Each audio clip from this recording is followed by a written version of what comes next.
Welcome to the Parish the Thought Show. The opinions of Brian, your host, and his guests have not been sanitized or scientifically tested, so please consume at your own risk. Now, here's Brian. Ladies and gentlemen, and whoever else is listening, welcome back to the program. My guest today, my special guest, is Ashley Buckner, a licensed marriage and am I getting it right? LMFT, licensed marriage and family therapist. My wife's in this world too, so you'd think I'd know these things, but welcome. Thanks for having me, Brian. I'm excited to be here. Well, me too. And I've been kind of following your stuff for, I don't even know how I stumbled upon you, but that's how the internet works, right? Yes. One rabbit hole feeds you into another. So tell us a little bit about who you are, what you do, and then I want to get into kind of your the Mormon angle of what you do. Sure, absolutely. So like Brian said, I'm a marriage and family therapist. I'm a licensed marriage and family therapist in Utah and California. I was originally licensed in California as that's where I went to graduate school and became a therapist. And I anticipated spending the rest of my life in California. I grew up in Utah, but when you never say you're going to do something, like I was never going to move back to Utah, I think that you kind of most likely will do that. So I ended up back in Utah in 2018. And I still was a practicing therapist, but I worked in a residential facility. So I didn't really work with the population in Utah. And I was seeing clients in California virtually. I decided in 2022 to open a therapy practice in Southern Utah. So that kind of is how I started working with the population in Utah more directly. And this was all kind of by happenstance. I'm a certified brain spotting practitioner, which means I work with people's nervous system directly. I specialize in trauma. And obviously, trauma is a very broad word, but encompasses a lot of different things. And so when I opened a practice in 2022 with this specialty, the plan to specialize in trauma, I started to actually encounter a lot of religious trauma that was impacting my clients. And so I grew up Mormon. I was raised in the Mormon church. I officially I stopped attending church in 2008. I had my records removed in 2012. So I'm really familiar with the culture. So when I was working with clients and I started to see certain things in their nervous system, I could attribute it back to Mormonism, right? Or the culture, the beliefs, the doctrine. And so now I kind of have this specialty in religious trauma. And you found me online because I have a social media. I never intended to be a content creator. I just had a social media to kind of market my practice and let people know when I had openings. And then the algorithm found me. One of my videos went viral, and a year and a half later, here we are. So why did you want to get into therapy as a career? Yeah, that's a great question. I actually originally went to school. So I went to school in California to be a communications study major. I wanted to go into journalism. And I learned really quickly in my first couple years of school that it's hard to write about what you want to write about. You kind of have, you have to report on certain things or talk about certain things. And it just wasn't really in alignment with who I was. And I've always been really passionate about people and their story and understanding like where they come from, why they've made the choices they had made. And I decided to pivot and I switched my major to sociology. And that summer I worked at a youth home in Utah and I would supervise phone calls that the residents had with their parents, and you could just kind of hear the dynamics at play. And I knew really quick that in order to make a difference, I needed to be actually working, doing therapy with these families. And so that's actually how I chose marriage and family therapy as my degree. And it's also just kind of ironic and funny that I mostly work with individuals now, but because I have this systems understanding, it really informs my practice. And so that's how I got into it. Just kind of went to college, changed my major, worked at a group home, and knew that I wanted to help people. Well, unfortunately, there's no shortage of work. No shortage of work. I I actually co-founded a nonprofit organization early in my career in San Diego, where we provided services to at-risk youth. And you have to talk about mission and vision statements. And our vision statement, this wasn't our formal one, but when we were talking about it, I was like, well, my vision is there's a world where we're not needed, that people are okay, right? And unfortunately, that's not the world we live in. So I think as long as humans are here, exactly, exactly. it's just gonna, so yeah, job security, unfortunately. But it's such a need now, and obviously a lot of the stigma around mental health is going away, which is nice. Maybe, I don't know if the pendulum is going to swing too far the other way. And I interviewed a guy he's a same title as you a few months ago, and he wrote a book like that's called, Therapy. Does it matter? Is it a waste of time or a waste of money, or does it matter? So it was a really interesting perspective from someone who's in the industry. It's like sometimes it can over therapize somebody. I don't know if that's a thing. Yeah, I think it's a great question. I will be honest, I didn't start my career as a brain spotting practitioner. You don't really learn a lot about trauma when you're in graduate school, and you don't learn about body-based modalities. And in 2022, I'd been a therapist for a decade, and I wasn't doing a body-based approach. And I started doing brain spotting in my own personal therapy. And then I had this opportunity to do a training in it. And I started to see results for myself. I had done talk therapy. I'd been in therapy, right, for 10 years, and I had made progress, obviously, but I was still running into the same like patterns and the same cycles. And then when I started doing brain spotting, which trauma we know lives in the body, and the only way to access it and work through it is with a body-based approach. And I started to make progress and feel regulation that I'd never experienced in my whole decade prior to doing my own therapy. And I was also pretty jaded in the field of therapy. Like, what was the impact I was making? Were people really making progress? And then when I found brain spotting and I got trained in it and I started working with clients, and just to see the results and the progress they were making, it kind of reignited my passion for the field and helping others, because it's a different approach than just talking about your problems. It's like you have these thoughts and these ideas and this dysregulation, but you learn how it lives in your body, and you start to rewire your neural pathways to allow you to just feel more regulated in the world that we live, which is hard to do. And I think for me, when I think about helping people, and it's not so much about just talking. It's like, what are you doing in your body to create change? And it's hard to create change when we're just in our head. Yeah. And so forgive me if you just explain what brain spotting is and I wasn't getting it, but is that what you just explained, how it works? I didn't really explain how it works, but okay. So brain spotting is a body-based approach. It was actually derived from the founder was doing EMDR, which is eye movement desensitization and reprocessing. I'm not an EMDR therapist, but that's also a body-based approach. And the biggest difference between EMDR and brain spotting is brain spotting is done in stillness, whereas EMDR is done in movement. And he was doing an EMDR session, and he noticed because eye movement is with they move their fingers like this, and and for people that are just listening, I'm moving my fingers back and forth. But as he was going across his client's visual field, he noticed that her eye kind of did this wobble and twitch, and he held his fingers there and just allowed her to process what was coming up like in her physiology. And she had this huge process and went on to she was a ice skater, and she couldn't get her triple loop. Like, she just kept getting stuck with it. And then after that process went and hit her triple loop.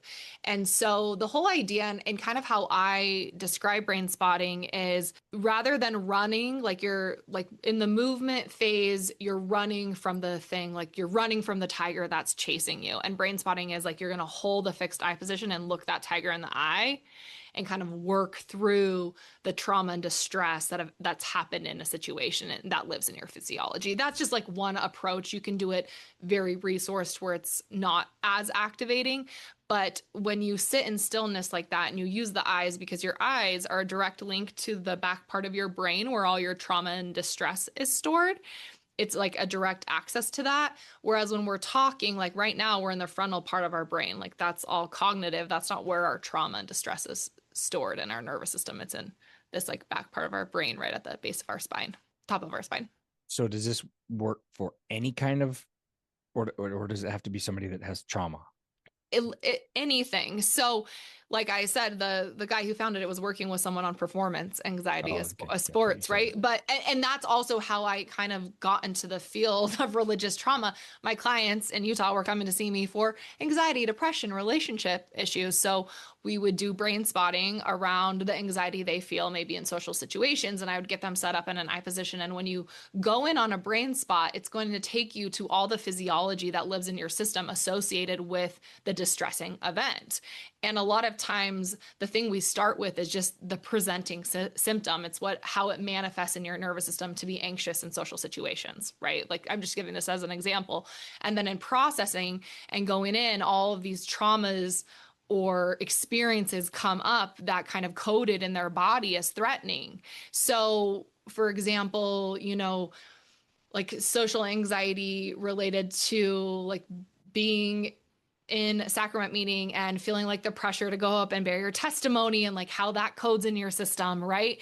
I've worked with a lot of clients who will flash back to feeling super anxious before having to go talk to their bishop about like their worthiness, so it's like all of these things that get encoded in the system started to show up in my session and they were religious trauma. It wasn't social anxiety or it wasn't depression. It was like, well, I never felt good enough ever growing up. Like I wasn't able to check all the boxes that the church wanted me to check.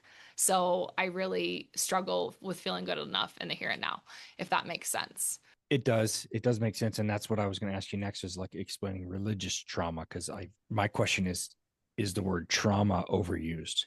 Has it lost its meaning because it's used for everything? And religious trauma, now that I'm hearing more of it, of course, I'm here in the culture as well as you. I'm up in Utah County where it's like the mothership of it all. And I do see it. Uh-huh. What does that mean? Like someone that's listening that doesn't know what that means, help us explain Absolutely. that to them.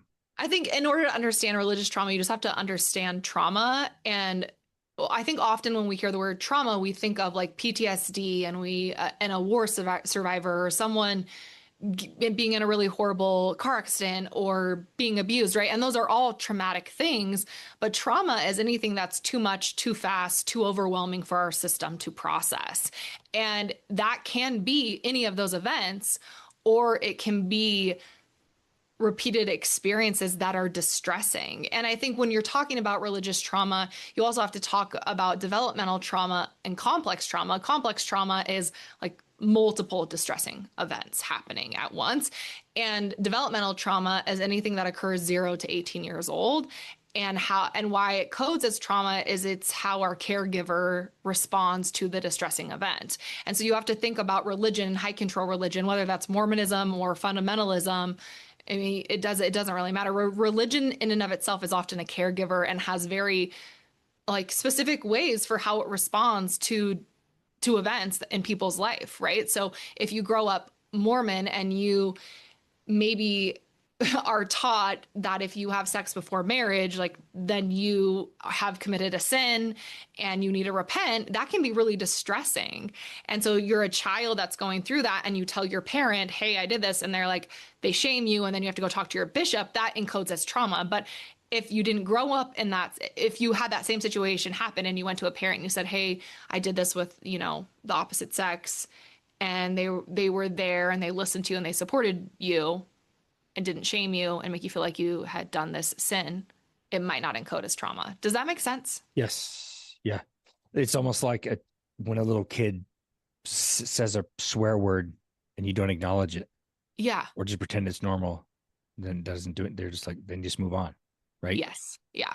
And so I think like, and there's lots of comparisons about trauma, but trauma is just, it's really in the eye of the beholder, and it's how you experience something internally. What's traumatic for me might not have been traumatic for you, but that doesn't mean your experience or my experience is less valid. It's just different. And you have to remember too, we're all different individuals. None of us are the same. We have different temperaments. We have different environments that we're growing up in. We have different like biology and all of that is going to affect how we experience the world around us. But trauma can be learning at 8 years old really intense doctrine about baptism and the plan of salvation and not being able to understand it, right? Because a child brain is different than an adult brain, and that can encode as distress in the nervous system.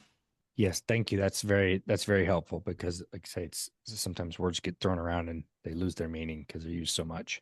I agree with you, and I think therapy speak is a huge problem, especially online in the online space, right? If people are just throwing things out without fully understanding the physiology of what trauma looks like. And I think that's, for me, I get a lot of pushback, right? Like religious trauma isn't real. And I don't really get defensive because I watch people relive it every week in my office. I'm watching their physiology have this religious trauma in their system. And so I know it's real, but I think the rest of the world has a hard time understanding that because they don't see it. And I get that and I understand that, but it is very real. Well, as an example, my oldest daughter when she went through the temple and was married, she said it was horrible for her and triggering and traumatic. And like the good little Mormon dad that I am and was, well, I mocked that. Like, what are you talking about? It's like, it's fine. I didn't feel any. It was that I didn't feel it, so it must not be real for you mentality, which is horrible. I know now how minimizing of someone's experience that is. But now I look at the thing she experienced as a female, and I totally get it. Yeah. I kind of feel like a schmuck for not listening, but at that time, I just didn't know. I didn't know any different. Yeah. And I also think sometimes too, and I'm not saying that this is necessarily true or real for you, but one way I conceptualize that response in and of itself is a trauma response. Like when an experience happens in the church and you are maybe like a true believing member and right, and you've had all of these experiences, and then someone comes to you and says, well, it wasn't a good experience. It was really traumatizing and distressing. To hear that can be distressing in your nervous system. And so it's easier to not sit with that and just be like, oh, that's not what happens. Like, my experience was great, because to actually have to sit with the fact that, oh, maybe this experience can be distressing might invite questions and curiosity about a belief system that you've been told your whole life is the end all be all. So to not be able to hold space for other people's experiences, in my opinion, is a trauma response. And I'm not saying that it's how it should happen. And I think there's a lot of harm that can be created by that. But I think we only can understand and make changes if we know why it's happening in the first place, if that makes sense. It does.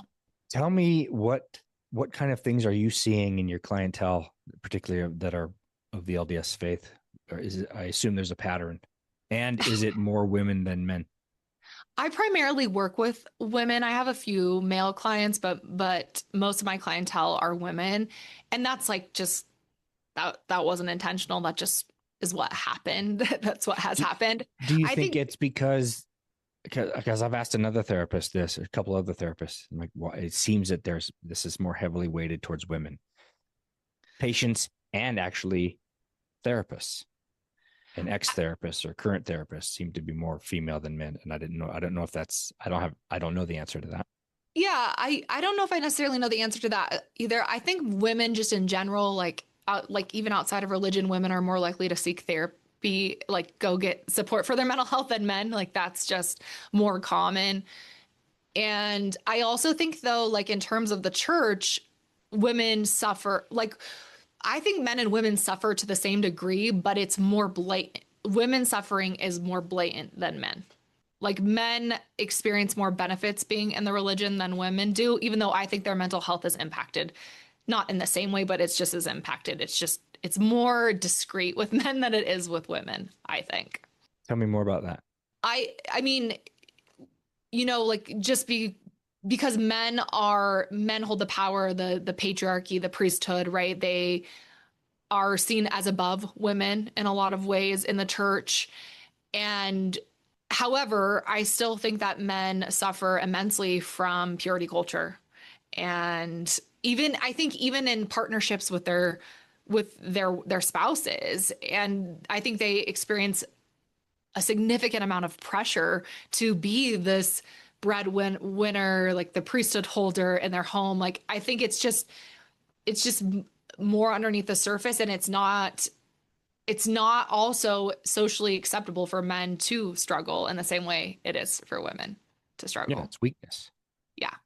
So I think like that the toxic masculinity that exists in our world, and like men are not supposed to be emotional and they're not supposed to be depressed, like all of that stuff is still happening in Mormonism, but it's just no one's talking about it, and no one's like, it's not as blatant as it is for women. And women, I think a lot of times it's easier for them to recognize the oppression and speak up and stand up for it, whereas it's not for men. I don't like, again, I can't like, this isn't based on any like scientific study or anything like that. It's just by working with the population and seeing that. But I would say that men are suffering as well. I wouldn't say that men aren't suffering. They are, for sure. Yeah. Well, for sure. Yeah. No, I'm seeing it more and more, just because we can talk about it, and we can still hold our man card and talk about it, for lack of a better term. I know you've been getting a lot of pushback from people, from, kind of saying, you're making this up. It's not really a thing, right? Tell us what kind of things you're seeing from people. And I assume it's mostly dudes, but you correct me if I'm wrong. Yeah, I think it is mostly men. I think there's something about like a woman speaking up about this kind of stuff that is pretty activating to men in this system. I also think like Mormonism, I grew up Mormon, so I know like you never said anything bad about the church. Like you weren't supposed to. It was just like this, I knew it in my bones. You just didn't say anything bad about the church. Like it was not the problem. It was never the problem, it was not the issue. You were always the problem. And no one really talks about certain things out loud. I mean, from the temple experiences to like what happens in the bishop's office, just all of it, right? It's very normalized part of the culture. And I think that I say things out loud that people have never been encouraged to think about, to talk about, to share. And I can see that that's very activating. Like for members of the church to hear what I have to say, in the way that I say it, I think it makes sense. I get a lot of pushback because I'm pushing back on a system that has been founded like from the beginning, where you don't push back against it. You just trust your authority figures, Mm-hmm. And so I get a lot of criticism that I'm anti, and that I tell people to leave their faith, and that I don't support religion and all of this stuff. And actually, if you ever worked with me in a therapeutic capacity, you would know that that's not true, because if you are a legitimate therapist, you respect people's autonomy. That's illegal. Exactly. You respect people's autonomy. And if I have a client come to me and say, well, should I leave the church? I would say, what do you want to do? What's coming up for you around that? Get curious about that. I have no opinion on whether they stay or they leave. And I also think it's just much easier to make me the problem and make me the issue than it is to have to sit with some of the things that I'm saying, and the harm and the distress and the mental health issues that are happening in the religion, because for all the reasons I was just talking about with that situation with your daughter, right? You don't have to reconcile maybe some of your own questions about the church, or to consider that the church isn't as perfect as you've always been taught it has been, right? And so I also think too, I've given people plenty of opportunities. Like I've reached out to many people to have a real in-person conversation with me, to talk with me, because I'm really actually very difficult to hate up close. I'm a very nuanced person. I understand all different ways of life. I work with members of the church. I have members of the church on my caseload. And when I extend that invitation to have a real conversation with me, they don't want to have it. And I think it's because of my humanity. If I'm like this anti-Mormon, not this human being that has like a life and story and experiences, then it's like, make me the problem, right? Yeah, you're easier to hate from afar. Yeah. And I think that's the biggest, I think that's the problem in both the post-Mormon space and the Mormon space. No one is really seeking to understand each other. It's like, we're right over here and we're right over here, and there's no middle ground. And it becomes a really polarized space. And I I am not going to say that I'm guilty of participating in the polarization, but my intention is never to be polarized. My intention is to say some things out loud, like religious trauma is real and this is distressing and this is developmentally inappropriate for child brains. But I'm not saying that religion's all bad, right? But when you are a part of a group that is very polarized and has very like black and white thinking, you see what I say and that's then it's all of those things you're saying, even though I'm not saying that at all. And also, and this is my argument, I could refer if you came to my office and you were like, hey, I really want to go to church. I want to be a part of the Mormon church. That would be like the easiest referral to make in Utah. You know, like there's a church on every corner. Like I could make that referral in an instant. That same referral is there's not a lot of spaces where people are. I mean, there are more coming. Don't get me wrong. There is more safety than there ever has been in terms of questioning your faith. But there those spaces where you can just say like, this is the harm that happened to me and this is what I'm struggling with, where you're seen and you're heard and believed. Those spaces are not as vast as the church. Like when I grew up, I was telling this to my mom the other day. I didn't know, like, no one was leaving Mormonism. And if they were, they weren't talking about it. Nobody was talking about how hard it was to follow the worthiness rules. Nobody was talking about how they thought about unaliving themselves, you know, when they were 8 years old. Like nobody was talking about any of this stuff. And so you always thought you were the problem. I thought I was the problem. And I never would have thought that the church was, you know, contributing to some of my distress. I was always me and my inability to live up to these standards. And actually, what I'm realizing is everyone around me was also suffering. We just weren't talking about it because it wasn't normalized to talk about. And that's my intention, is to create a space where we can talk about this stuff. And it's really hard for members of the church to hear. And I think part of the reasons why it's hard to hear is because nobody's ever been allowed to say it until now, until like technology and the internet and social media, right? Yeah, nothing can really be hidden anymore. Nothing. And the church ought to be, you know, we always talk about it's a hospital for the broken, right?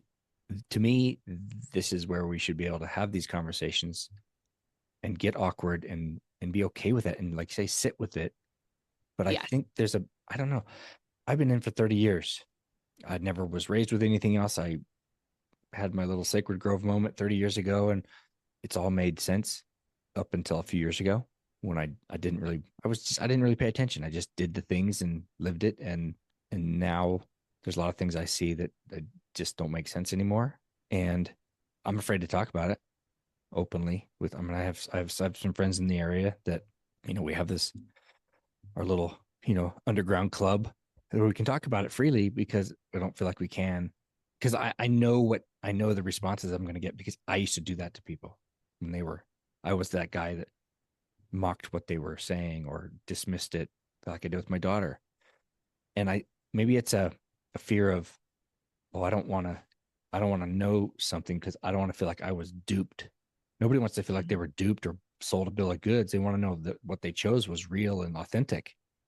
And if they find out maybe it's got some, at best, got some problems, we don't want to admit that. Yeah. That's my theories. But Absolutely. I think I actually have a lot of compassion. I have so much compassion for members of the church and also for Mormonism in general, like the belief system as a whole and the religion as a whole. It's a very traumatized system. If you think about the early foundation of the religion, it was built on trauma. Whether you agree with what Joseph Smith did or not, and the persecution of the early saints, like they were a traumatized people. And then you add in them crossing the plains to Utah and the amount of suffering they endured crossing the plains to get here and the amount of loss. They landed in Utah very traumatized and dependent on each other. You can't live in Utah in the early 1800s and survive without being Mormon. It just wasn't like you had that whole community, right, to lean on and to navigate. And I think when there's a lot of trauma, communities become very rigid, and that rigidity is how you survive. And so, you know, that's like the early foundation of the religion and generational trauma. So trauma that's been passed passed across generations is also very real, and it's very much alive and well in Mormonism today. And so I think that like there I have that layer of understanding, and then even to what you were talking about, like, well, was I duped? Did I not see the truth? Was it real or authentic? I think it was absolutely real and authentic to you and your experience. And whether that was because it was purely real or authentic, or because that's what you needed it to be at the time, to me, that's like built in to your system around survival. Like our nervous system will keep us safe, and it will do whatever it needs to keep us safe. And then when it feels like it can actually, when you can actually have these questions or you can bring things to the surface, then you're ready. Like that's when it felt the safest to do that. But growing up, and I don't know enough about your history or like who you are, but I talk about this with clients all the time. When you're 16 years old and your entire family's Mormon, it is not safe to question whether you should be Mormon or not. Like it's not safe to question the church, you know? And I think that that's what I would say in response to that, is like it was real and authentic to you, and that was probably exactly what your nervous system needed at the time to be okay. Yeah, that's how I kind of get my head around it now. Is maybe I needed that to meet the people I needed to meet, to have the family I have and the experiences I've had, and it's been great. I've learned a lot of things and learned how to do things that I never probably would have learned otherwise. But there's still problems, and we have to acknowledge that there's issues, there's problems. It's not this perfect system. That's what's making my curiosity in the last few years is like, if this is all that we've been taught that it is, and it's the perfect one true everything, why are so many people bailing? Why are, if it's what where's the disconnect right there? Absolutely. Yeah, it's an interesting, what I found myself doing is I becoming on down my rabbit holes in my learning, and I start to get judgy, like the people that I'm used to, that I sort of become judgy backwards, like reverse judgmental about those who are still in, and it all works for them perfectly. And I have to stop myself and think everyone's doing the best they can with what they have. Yeah. And, Yeah. and just go. I still go, and I go to love people. So who can I love today? Who can I help? That's what keeps me going. Yeah, absolutely. I mean, I think it's worth saying too, like Mormonism does a lot of things really well, and it's really enticing. I mean, they do community Phenomenal. like they do it really well, and there's a lot of, positive messages. And I think that's what makes it so complex, because it's not all bad. It's not all good, and it's not all bad. And we don't stay in something because like we stay for those reasons. We stay for the good and the things that help us feel fulfilled. And I also think that I know all of those things are possible outside of religion. I've witnessed it myself personally. I witness it with clients all the time, and just the work that I do. But I think when you're a part of it, it doesn't seem possible other places, you know? Yeah. And I also think religion, like high control religion, is masterful at creating both the distress and the solution for the distress. Oh, it's a brilliant system. It creates the distress around worthiness and purity and all of this, but then the solution is just believe over here, follow Jesus, right? Like repent. Like it gives you both. So it just keeps you locked in a lot of ways. And it's really difficult to escape that system. And it's a binary that's taught that if you're in, you're happy. If you're not, you're not. Mm-hmm. And I've always wondered that never sat well with me, because I didn't grow up in it, and I wasn't miserable before it. And I'm not like overly elated because I'm in it either. So that's something I'm trying to, get my head around and help some of the youths realize it's like, you're okay. You're going to be okay. If you make choices that may or may not follow the rules Yeah. of the club. So Yeah. I think too. So what I'm hearing is you converted to Mormonism. yes. Yeah. When I was 26. Yeah. And I think correct me if I'm wrong, but my dad converted when I was 10. And I think when people are converting to the church, At least I remember this. Like, it is the coolest experience ever. They are so celebrated. They are so welcome. Like, everybody, like, who doesn't want that level of belonging? I mean, we as human beings are hardwired for connection, and this community is opening their arms to you and they're celebrating you, and you are like put on this incredible pedestal and you're valued, and it's like the greatest decision you could ever make, and the community welcomes you. So like that will pull so many people in, especially at that age. You're like, you want belonging. Well, yeah. And I used to tell people, I was like, I didn't know I was looking for it until I found it. But yeah, you're Exactly. right. I remember someone petting me and touching me after I got baptized. Like, oh, you're so pure. I want to rub some of that off on me. And yeah, you're right. The love bombing, and I call it Mormon voodoo. It's like, how can you resist cookies and treats and love? And how do you resist that? Where's the downside to that? Yeah, I mean, and this is like, again, this is how abusive relationships work. Emotionally abusive relationships, they don't start, you're not gonna, if you start dating someone and they're an asshole from the beginning, you're not gonna stay with them. Right. Right? They like draw you in, they make you feel special and seen and heard, and like you got this community and all of the support. And then the abuse is really subtle. It's like, oh, what, like, why aren't you wearing your garments today? Oh, I noticed that you weren't in church last Sunday. Like it's like really subtle over time, but you have this like huge experience of that love bombing in the beginning, so you don't question it. You don't think twice. Yeah. No, it's a powerful tool. It's super powerful. And again, I think the church is wonderful at it. I often say this, and I don't mean it disrespectfully, but it's such a wolf in sheep's clothing, because it's like we have this like families are forever doctrine. You can be with your family forever. And it's all about love and families, but there's a little asterisk that they don't tell you, that these are all the things you have to do in order to be with your family forever, but you're already sucked into it before you're really kind of understanding what the asterisk means, or you were just born into it and this is all you've ever known, you know? And it's the informed consent, which people don't have. Exactly. Yeah, they don't know what they're signing up for. And I look back at someone was asking me about the blacks in the priesthood thing. And my answer was, if the church was still being that way, I would not have joined then. But because they'd stopped it, I'm like, okay, saw the error of their ways and improved. So I'll join the club. But it's, of course I've learned a lot how messed up that was, but I think that's like one of my biggest issues with the church is not that is that they haven't taken account, they don't take accountability for the harm that was caused by something like blacks in the priesthood, right? Or like the garment change. They just make changes and they no say like, explanation. well, yes. And I think that makes repair really difficult, because in order to change and create lasting change, we have to take responsibility for our actions and our choices. And no system is perfect, but because they preach that the church is perfect, that the doctrine is perfect, then it doesn't really leave room for error.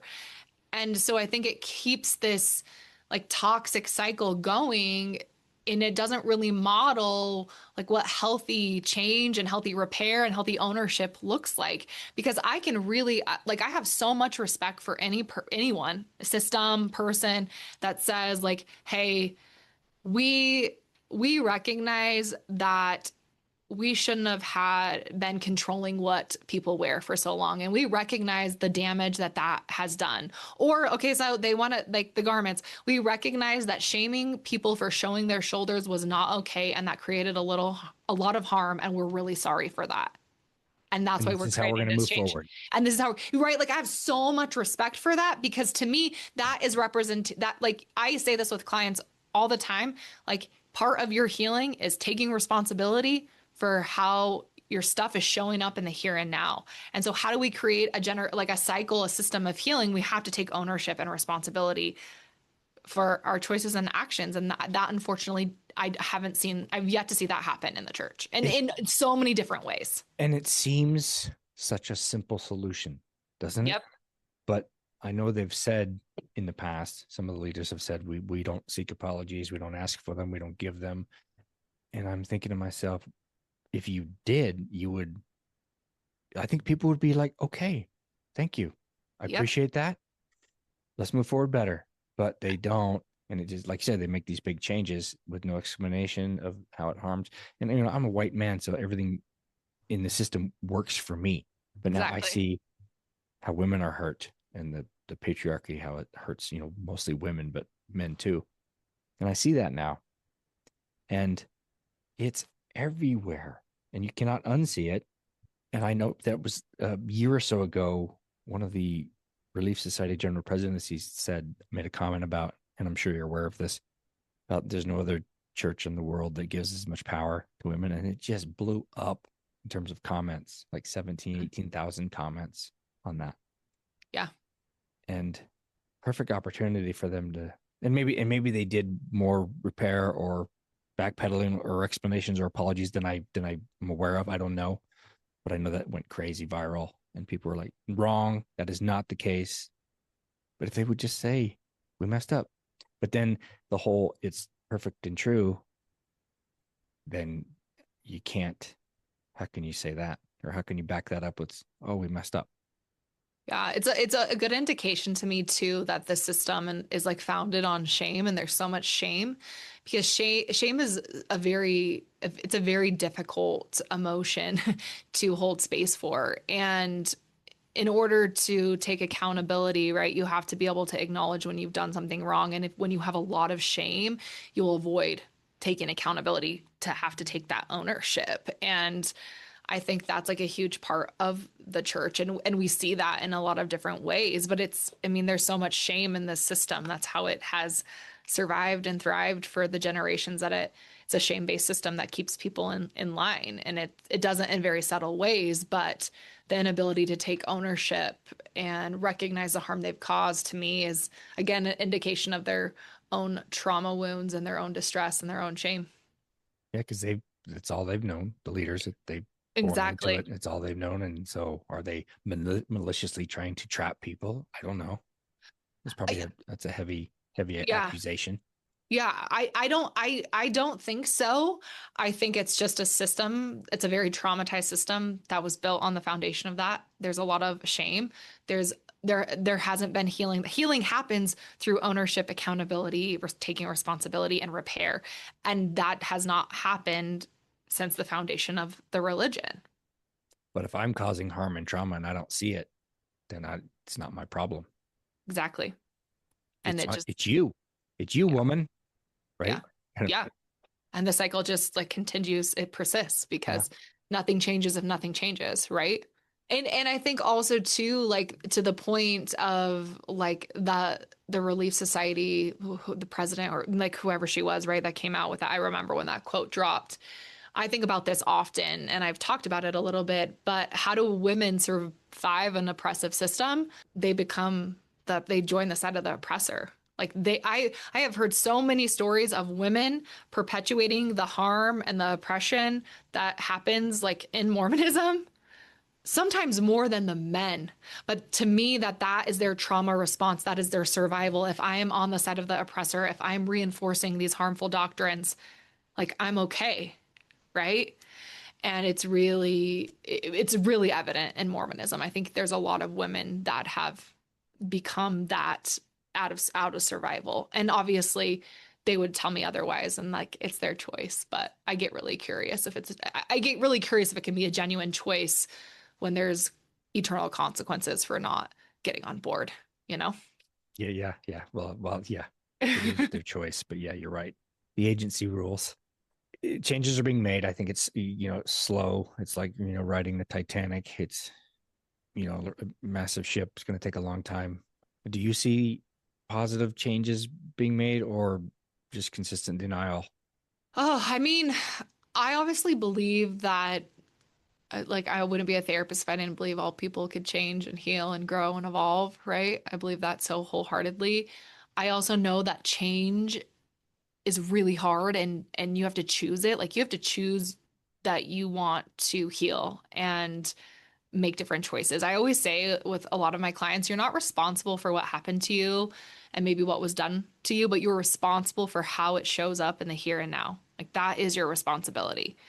And I don't see a lot of that responsibility, I think, in the church. And I think part of that is because it's like the way that the doctrine is written and the way you just like it'll be figured out in the afterlife and give it to God. And so like I think that doesn't make you have to be responsible in the here and now. I think that the biggest concern for me is the amount of wealth and power that the church has.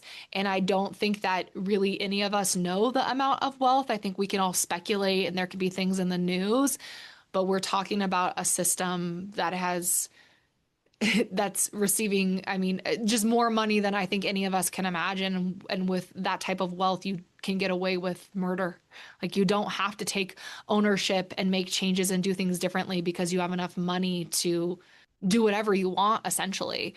And I think that that to me is the thing that I find to be the most concerning and the biggest red flag is the amount of money and how that money is used.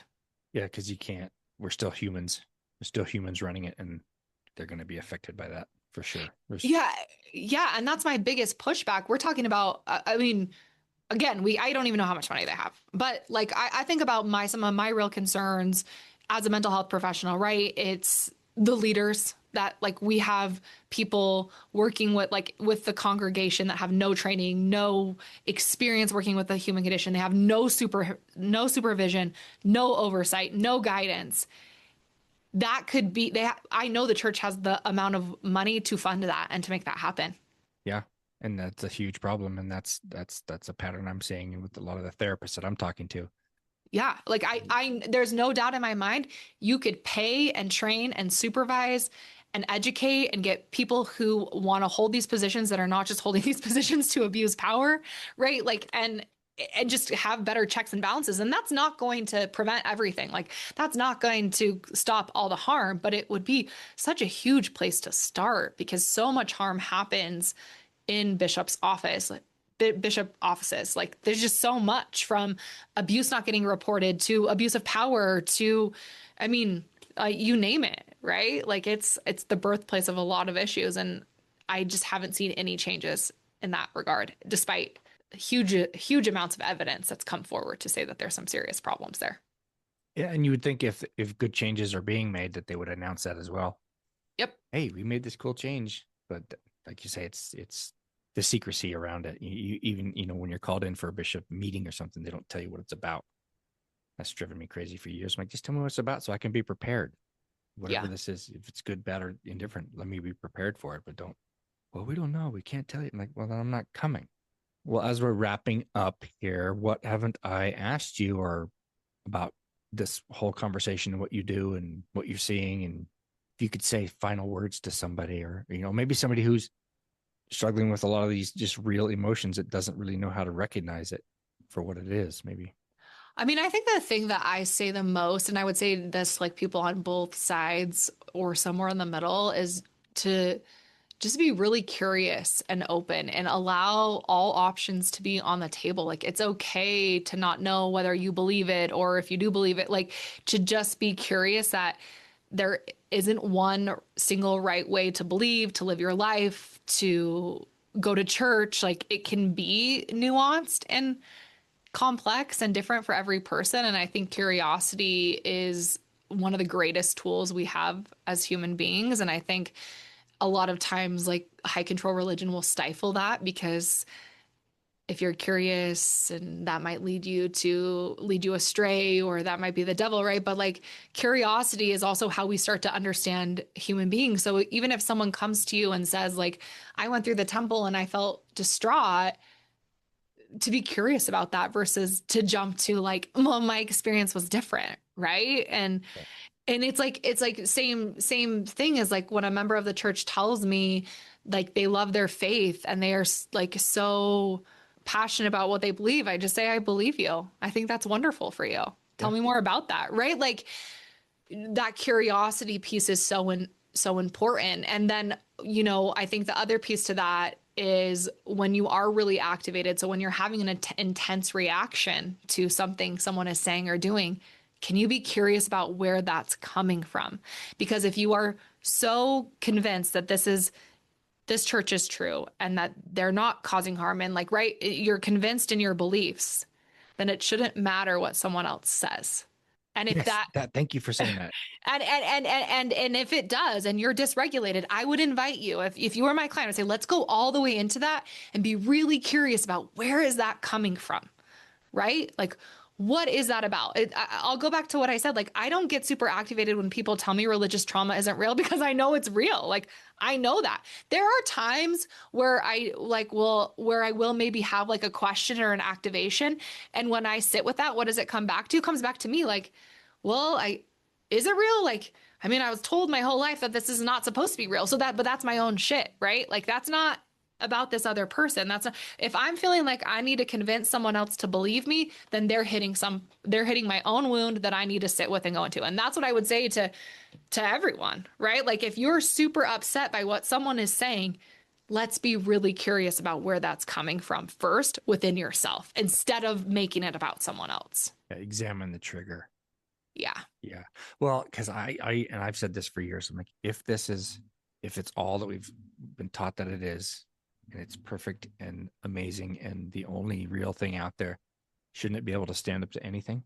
I mean, I just had I talked about the garment change, and I encourage women to wear what they want. And people got very upset at me for saying that, and that they all choose to wear their garments. And like, here's what I want to say. If you're choosing it, I believe you. And also, why are you spending so much time trying to convince me that you're choosing it? Because why does it matter what I think? If you know that you're wearing the garments because you want to wear them and they allow you to feel closer to God, then it shouldn't matter what I think. But what comes up for me is I'm hitting something in you. Are you really choosing it? One, I would invite you to sit with that. Are you really choosing it?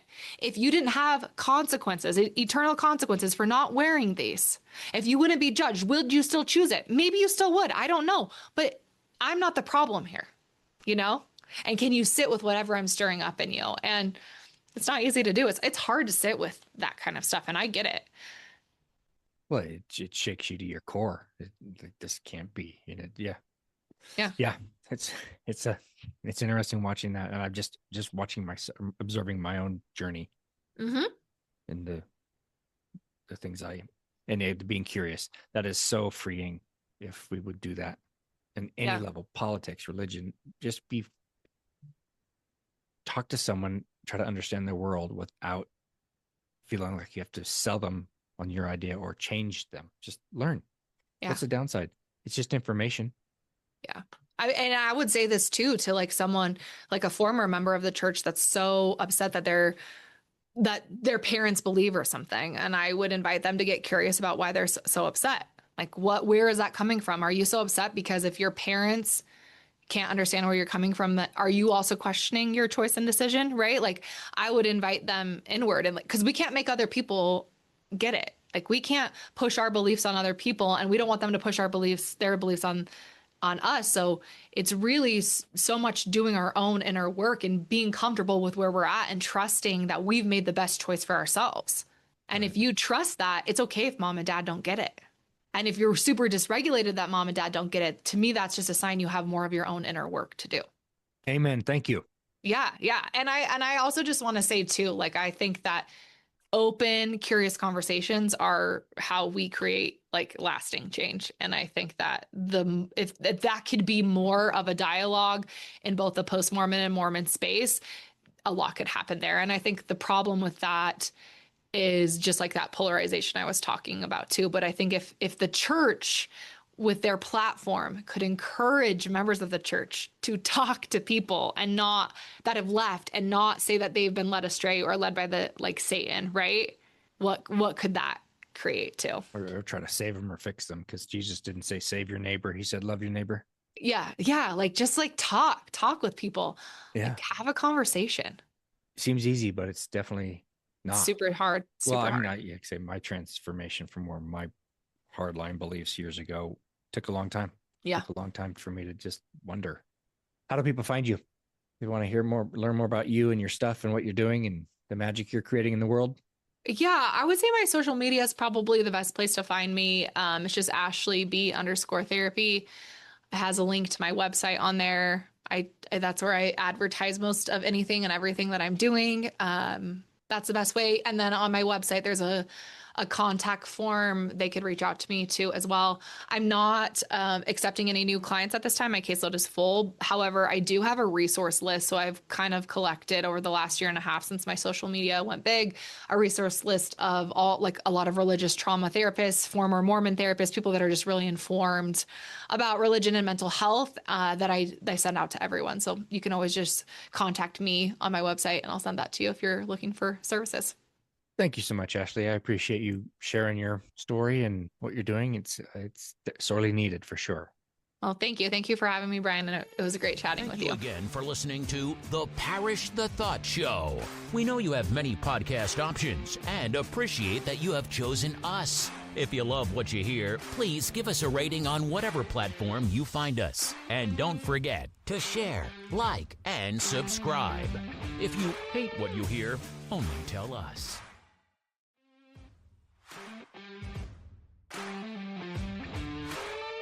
You're still here? Click on the next episode for more from The Parish the Thought Show.